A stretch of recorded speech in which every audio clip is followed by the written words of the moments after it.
Сәлем достар, бүгін біз баланың 2 айлық дамуы туралы айтатын боламыз. Яғни 2 айлық баланың дамуы туралы айтатын боламыз. Достар, ақпарат тыңдамас бұрын арнама жазылып алыңыздар және видеоны соңына дейін көріңіздер, себебі сіздер үшін өте пайдалы ақпараттар болмақ.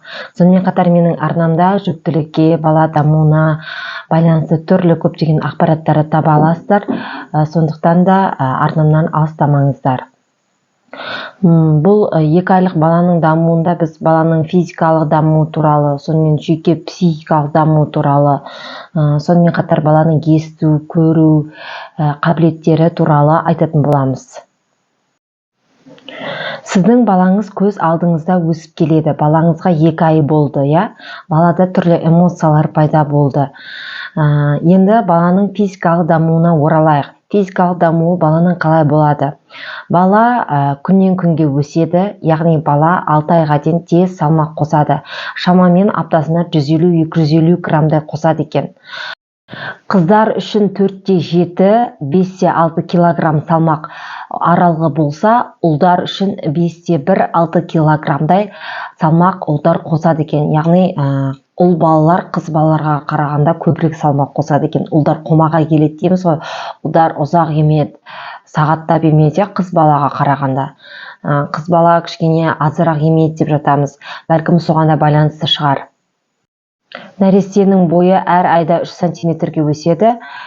Ұлдар үшін 57, 59, 60 сантиметрдей болса, осы айда бойы, ал қыздар үшін 55, 57 сантиметрде, 58 сантиметрде болады екен.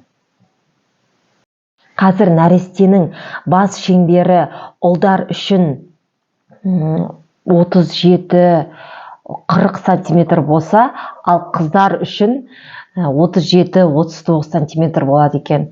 Тіпті осы жерде қарасақ, ұл мен қыздың біраз айырмашылығы болады екен. Норма жалпы осылай дейді. Осы 2 ай болған кезде сіздер педиатрға қараласыздар, яғни балаға 2 ай болған кезде міндетті түрде сізді педиатрыңыз шақырады. Сол жерде басын өлшейді, салмағын, бойын өлшейді. Сөйтіп қалыпты нормада ма, нормада емес пе, соны сізге айтатын болады. Сол жерден сіз біле аласыз. Ал енді баланың жеке психикалық дамуына келейік. Жеке психикалық дамуы 0-3 айға дейін, Жалпы 2 айлық баланың жеке психикалық дамуын айтып жатырмыз. 2 айлық баланың жеке психикалық дамуы, оның физикалық дамуы сияқты дәрігер бұған мұқият зер салады. Яғни сіз баламен көбірек сөйлесуіңіз керек, көбірек сөйлесу арқылы баланың тыңдау қабілетін ұлғайтасыз. Ән айтуымыз керек, ән қосып қойсақ болады. Яғни іште жатқан кезде балаңызбен бірге қандай өлең тыңдадыңыз, сондай өлеңдер қойып қойсаңыз болады. Еркелетіп бесік жырын айтып, еркелетіп ертегі айтып берсеңіз болады. Сол арқылы сіз баламен ол ыңылдаса да, ыңылдап гуілдесе де, осы айда жалпы бала гуілдей бастайды 2 айдан бастап. Гуілдеп, ыңылдап, ол жаңағы өзінде дыбыстарды шығарып, өзін сөйлеуге бақтай бастайды осы кезден бастап. Сол себепті баламен көбірек сөйлесу керек. Баланың тілінің ерте шығу үшін де бұл өте қатты қажетті процесс болып табылады. Сонымен қатар баланың бұлшықеті нығайған, баланы ішпен жатқызып қойған кезде ол жаңа басын бүйтіп көтере алады бала. Денелері ширыққан, ол қолымен әр затты ұстайды. Сізді шомылдырып жатқанда сізді ұстап алуы мүмкін. Оны әр затты ұстауға балаға мүмкіндік берген дұрыс. Осы жерде айтқым келетіні, жаңа балаларға арналған неше түрлі кілемшелер болады. 4 бұрышты, дөңгелек, төбесінде ойыншықтар ілулі тұратын. Сондай кілемшелер алып берсеңіз, бала төбедегі ойыншықтарға қарап, көріп, ішінде музыкалды ойыншықтар бар, соған қарап, соның дыбысын тыңдап, оның есту, көру, ұстау қабілеттері ояна бастап, қол моторикасы шыныға бастайды. Әр затты ұстайды ғой себебі. Сол арқылы оның болашақта ертерек сөйлеп кетуіне де мүмкіндік жасайсыз. Ал енді баланың есту, сөйлеу, көру қабілеттеріне тоқталайық. Бала өзіне бейтаныс дыбыстарды естісе, өзінің басын өзіне қарай бұрып алады. Бала анасының дауысын естіген жақсы көреді. Егер қатты дыбыс естісе, ол дірілдей бастайды. Өзіне жақпайтын бір қатты дыбыс шығып қалғанын естісе.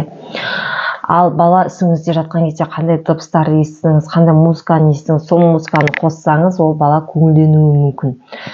Тіпті музыкамен тұрып, музыкамен ұйықтайтын балалар да болады. Яғни бала ұйықтамай кетсе, жаңағы музыканы қойып қоюға мен кеңес беремін. Себебі бала бұл 2 айда өте жақсы естиді. Балада әртүрлі эмоциялар пайда бола бастайды. Кейбір балалар бұлдырлап, көбінесе оның дауысы бір бұлдырлап, бүлкілдеп, жаңағы г дейтін балалар болады. Жаңағы деп жататын балалар болды. Бұның бәрі оның сөйлеуі.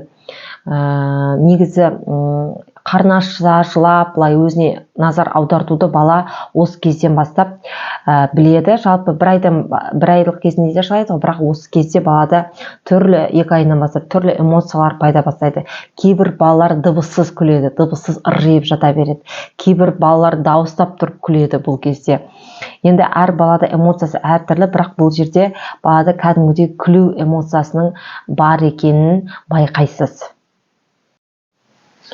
Сіздің балаңыз әлі де көп тамақтанады, яғни оған энергия алу үшін бала өте көп тамақтану керек болады, қозғалу үшін. Сол себепті де баланы тамақтандырып тұру қажет.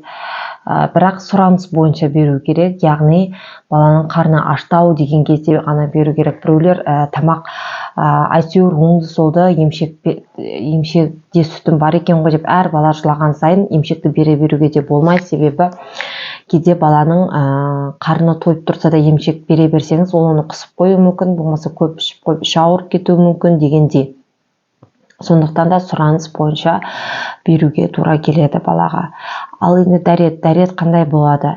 Жасанды сүтпен, яғни смеспен тамақтандыратын тамақтанатын балаларды, оларда 1-2 рет болуы мүмкін күніне дәрет, ал емшек сүтін еметін балаларда, оларда 3-4 рет болады. Баланың ұйқысы қалай болмақ? Баланың ұйқысы күн тәртібінде 30 минутқа дейін созылады, кейде 2-3 сағатқа дейін ұйықтауы мүмкін. Және де түнгі ұйқы 10-12 сағаттай болады. Оның арасында жаңа бала оянады. Көп жағдайда қарны ашқанда оянуы мүмкін. Достар, бізден сіздерге беретін ақпаратым осы. Ақпаратты тыңдағандарыңызға рахмет. Арнама жазылып алуды ұмытпаңыздар.